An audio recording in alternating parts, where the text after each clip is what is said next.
Umiingay ngayon sa social media ang usap-usapan tungkol sa umano'y paglipat ng isang sikat na kapamilya love team sa ibang network.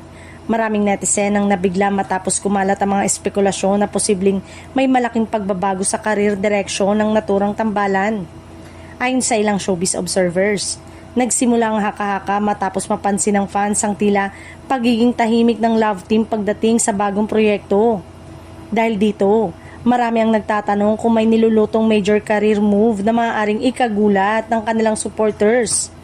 May ilan ding nagsasabing posibleng may mga alok mula sa ibang network na maaaring magbigay ng panibagong oportunidad sa naturang tambalan. Sa panahon ngayon na bukas na ang collaboration sa pagitan ng iba't ibang istasyon, hindi na rin imposible ang ganitong senaryo. Gayunpaman, wala pang opisyal na kumpirmasyon mula sa management ng love team o sa ABS-CBN tungkol sa isyong ito. Hanggang ngayon ay nananatiling haka-haka lamang lahat at wala pang malinaw na ebidensya na magpapatunay sa balitang paglipat.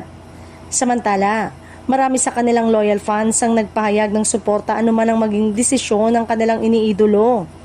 Para sa kanila, mas mahalaga ang patuloy na paglago ng karir ng kanilang paboritong tambalan kaysa sa kung saang network man sila mapapanood. Sa kabila ng lahat, nananatiling palaisipan kung may katotohanan nga bang may balitang ito o isa lamang itong intriga na mabilis na kumalat online. Habang wala pang formal na pahayag, patuloy na aabangan ng publiko ang susunod na kabanata sa usaping ito.